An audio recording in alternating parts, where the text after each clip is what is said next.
রাত্রি 3 দিনের একটা উইকেন্ড ট্রিপের ভিডিও নিয়ে আবার আমরা চলে এসেছি।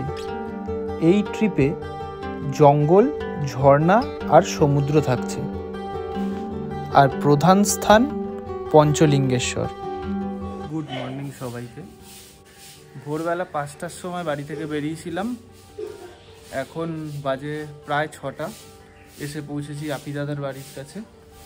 এখান থেকে আপি দাদা আর দীপু দাদা একটা বাইকে যাবে, এই যে, আর আমি আর বাবা যাব ওই বাইকটাতে। লাগেজ প্যাকড হয়ে গেছে, এখন খালি আপি দাদার বাইকে লাগেজ প্যাক করা বাকি। করে এবারেও সেই মুম্বাই হাইওয়ে কোলাঘাট হয়ে খড়গপুর হয়ে আমরা বালাসোরের দিকে রওনা দেবো। চলুন যাওয়া যাক।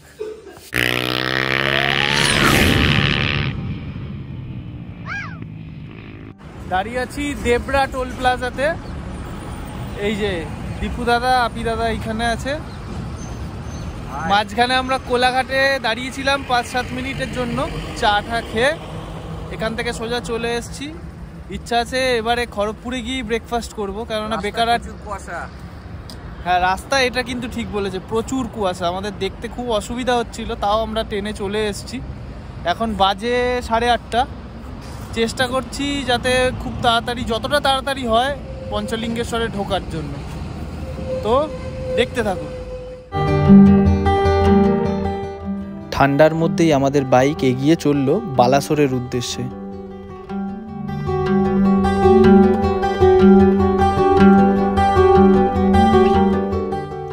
বালাসোর থেকে যখন পঞ্চলিঙ্গেশ্বরের দিকে আমরা ঢুকছিলাম, রাস্তায় এই পাহাড়টা দেখতে পেয়েছি। দেখে ফটো তোলার লোভ আর আমরা সামলাতে পারিনি।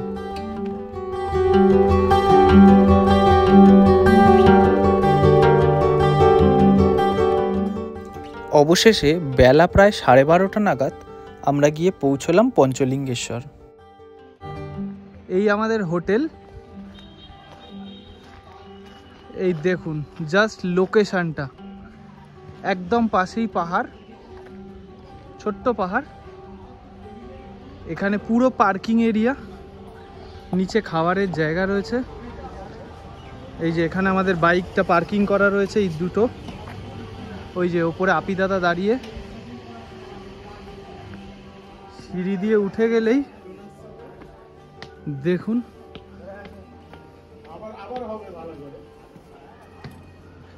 এই যে ভিউ, এটা আমাদের করিডোর।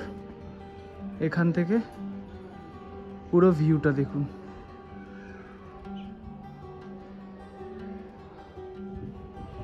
এগুলো সমস্তটাই ডবল বেডরুম। আমরা যেহেতু 4 জন আছি, সেই জন্য আমাদের এইখানকার রুম দেওয়া হয়নি, আমরা একটাই রুমে রয়েছি। এই সোজা পঞ্চলিঙ্গেশ্বরের মন্দিরের দিকে যাওয়ার রাস্তা, আর এদিকটা পুরো পাহাড়।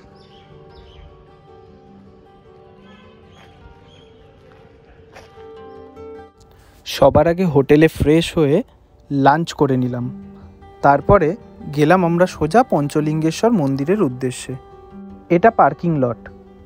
বাইক বা গাড়ি যেটাই আপনারা নিয়ে যান না কেন, লাস্ট এখানেই আপনারা পার্কিং করতে হবে। এরপর হেঁটে উঠতে হবে আপনাদেরকে।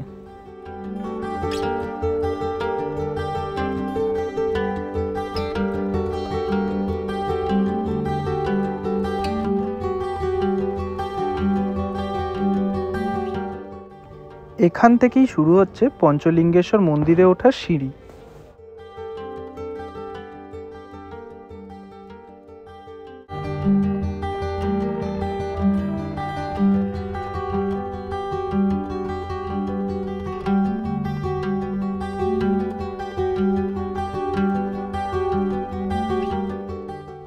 কিছু দূর ওঠার পর এই জায়গাটা আপনারা দেখতে পাবেন। বর্ষাকালে এখানে জল অনেকটাই থাকে।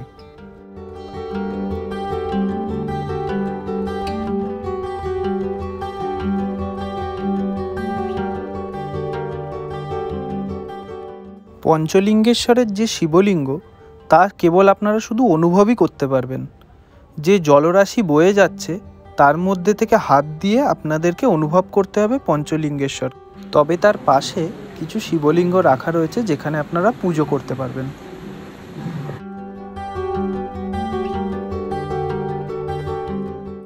সব থেকে খারাপ লাগলো এই জিনিসগুলো। কেন ভগবানের জায়গাটাকেও কি বাদ রাখা যেত না?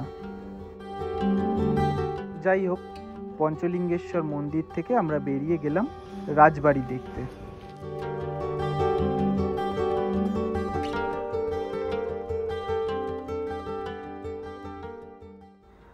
রাজবাড়ির কিছু কিছু জায়গা ভেঙে জঙ্গল হয়ে গেলেও বাকি জায়গাটা কিন্তু ওনারা খুব মেনটেন করে রেখেছেন।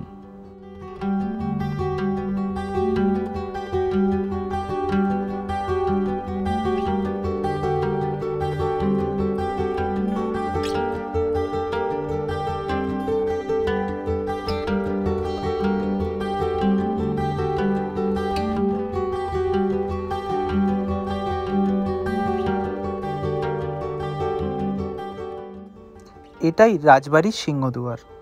রাজবাড়ির ঠিক পাশেই রয়েছে জগন্নাথ দেবের মন্দির।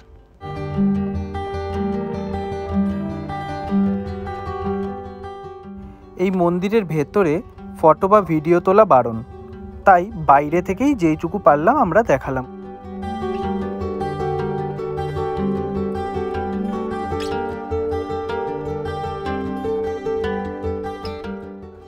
এরপর আমরা গেলাম ইমামি জগন্নাথ মন্দিরে, যেটা নীলগিরি থেকে প্রায় 12 কিলোমিটার দূরে।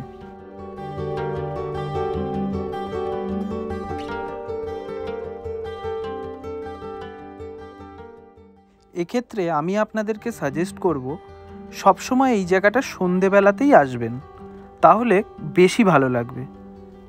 মন্দির রাত 9টা অবধি খোলা থাকে।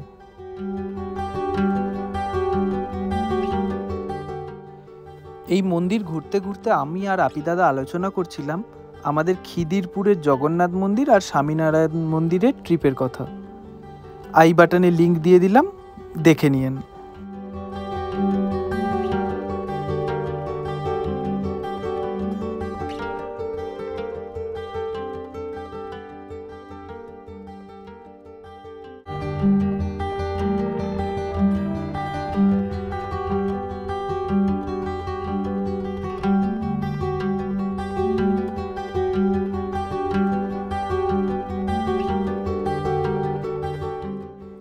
এখান থেকে আমরা আমাদের হোটেলে ফিরে এলাম। প্রথম দিনের ঘোরা এখানেই শেষ।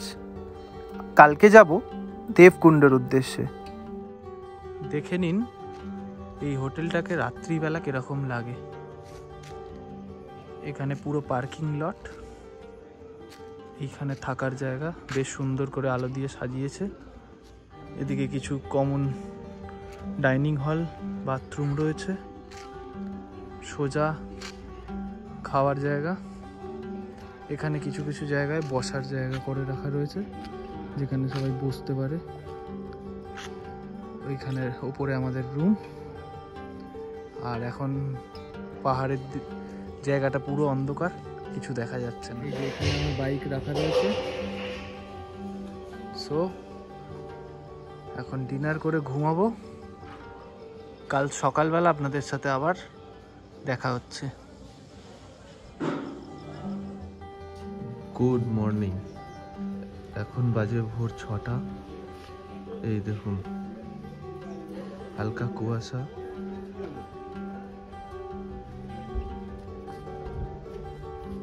চারিদিকের পাহাড়টা খুবই সুন্দর লাগছে। কালকে দুপুরবেলা আপনাদেরকে দেখিয়েছিল। আর এখনকার সিচুয়েশন দেখুন।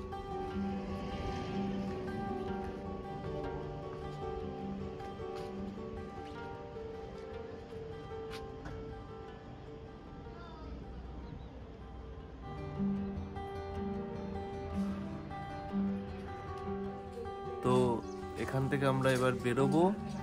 বাজে সকালবেলা প্রায় 6:30। রেডি হচ্ছে আমরা। ওই যে নিচে আপি দাদা বাইক গুছছে, দুজনেরই বাইক দাঁড় করানো এখানে। আমাদের প্ল্যানে কিছু চেঞ্জ হয়েছে। আমরা প্রথমে ভেবেছিলাম ভীমকুণ্ড ওয়াটারফলসে যাব, যেটা কেওনঝড় সাইড পড়ে যাচ্ছে। তো এটা দেখছি এখান থেকে 110 কিলোমিটার, একই রাস্তা থেকে ফিরে আসতে হবে। তো সময় অনেকটা চলে যাবে, যে কারণে আমাদের সময় আমরা কুলাতে পারছি না। তাই এখান থেকে ভীমকুণ্ডের প্ল্যানটা আমরা ড্রপ করেছি। যাবো এখান থেকে ডাইরেক্ট দেবকুণ্ড। দেবকুণ্ড হয়ে যদি ওখান থেকে সীতাকুণ্ড অব্দি যেতে দেয় তো সীতাকুণ্ড যাব, গিয়ে ওখান থেকে বিকেলবেলা দাগারা বিচে পৌঁছবো। তো দেখতে থাকুন।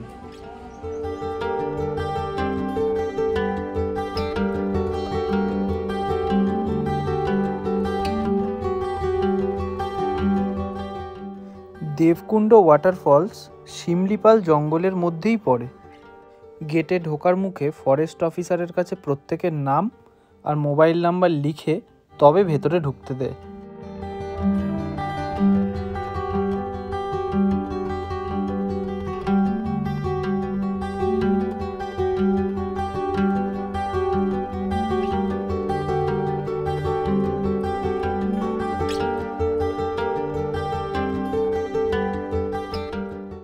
এটা পার্কিং এরিয়া, এরপরে বাকি রাস্তা হেঁটেই যেতে হবে।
জঙ্গলের মধ্যে দিয়ে প্রায় 2 কিলোমিটার মতন রাস্তা হেঁটে আমরা অবশেষে পৌঁছলাম দেবকুণ্ড ওয়াটারফলসের সামনে।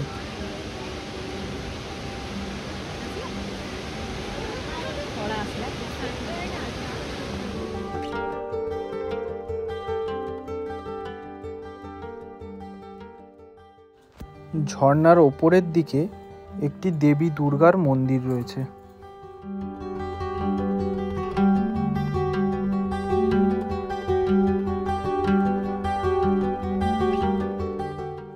এখানকার জল কাঁচের মতন স্বচ্ছ। এই সামনে স্নান করতে না দিলেও পেছন দিকে আপনারা চাইলে স্নান করতে পারবেন।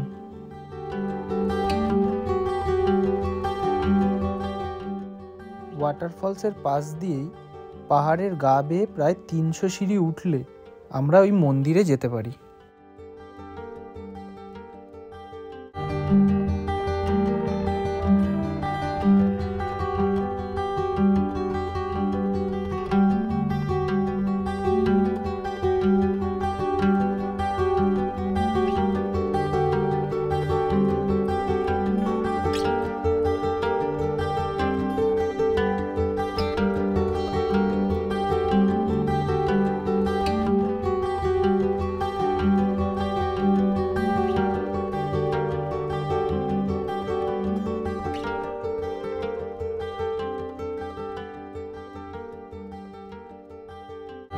মন্দিরের পাশ দিয়ে উঠে গেলে এই জায়গাটা পড়ে।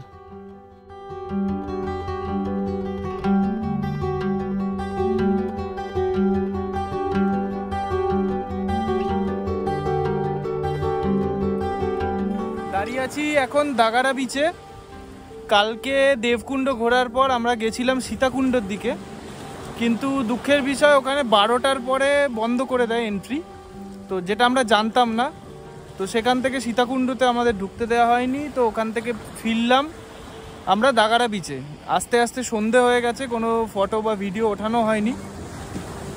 প্রসঙ্গত বলে রাখি, রাস্তা খুব খারাপ।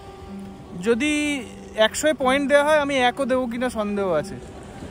দেবকুণ্ড থেকে প্রায় 110 কিলোমিটার এই দাগারা বিচ, সব মিলিয়ে হয়তো 8-10 কিলোমিটার রাস্তা ভালো ছিল, বাকি সমস্ত রাস্তা ভাঙাচোরা।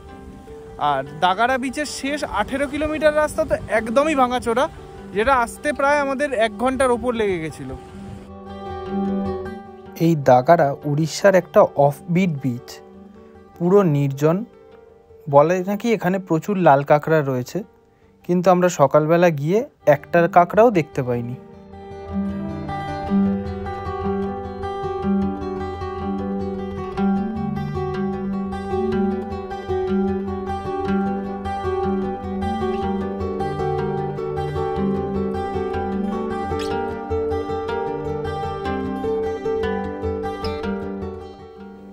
ওখানকার লোকজনের কাছে শুনলাম এই জায়গাটা নাকি বন্দর হচ্ছে, যে কারণে রাস্তার কাজ চলছে আর এখানে বন্দরের কাজ অন্যদিকে চালু হয়ে গেছে।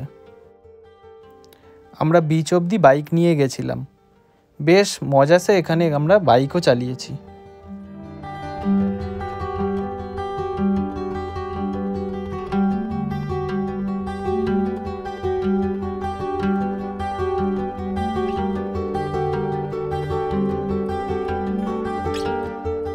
আরেকটা জিনিস, এখানে কিন্তু বাইক স্ট্যান্ড করা খুব সমস্যাদায়ক।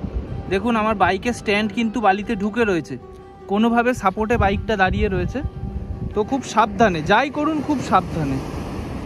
ভিজা বালি আছে আর কিছু জায়গায় শুকনো বালি আছে, মানে শুকনো বালি দিয়ে দু চাকা ড্রাইভ করা খুব টাফ ব্যাপার হয়ে যাচ্ছে, গাড়ির চাকায় স্কিড করে যাচ্ছে। আর এইসব বালিগুলো দেখছেন আমরা অনেকটাই এসে গেছি, সমুদ্রের সামনে একদম দাঁড়িয়ে আছি। আমরা এসছি ওই দেখুন ওই শুকনো বালি দিয়ে আস্তে আস্তে চালিয়ে এইখানে ঢুকেছি।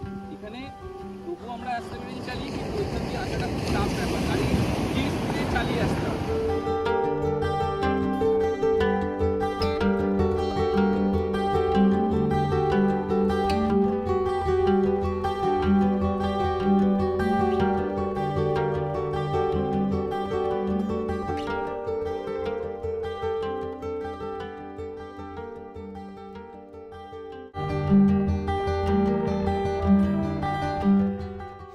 এখানে হাতে গোনা কয়েকটা মাত্র হোটেল রয়েছে, 3টে কি 4টে। আমরা এই হোটেলটাতে ছিলাম। রুম রেট এখানে বেশি নেয় না, 700 থেকে 800-র মধ্যেই রুম হয়ে যায়। ছিল আমাদের পঞ্চলিঙ্গেশ্বর, দেবকুণ্ড আর দাগারা বিচের ট্রিপ। কেমন লাগলো অবশ্যই জানাবেন। এখন লাগেজ প্যাক চলছে, এখান থেকে আমরা যাব কোলাঘাট। কোলাঘাটে খেয়ে দিয়ে তারপরে বাড়ি। তো আসছি আরও একটা নতুন ট্রিপ নিয়ে খুব তাড়াতাড়ি। কাইন্ডলি সাবস্ক্রাইব করে নেবেন আমাদের চ্যানেলটাকে, যাতে ভিডিওগুলো আপনারা খুব ভালোভাবে দেখতে পারেন। ওকে, থ্যাংক ইউ। এটা সুবর্ণরেখা নদী। ফেরার সময় আমরা দাঁড়িয়ে এই ছবিটা তুলেছিলাম।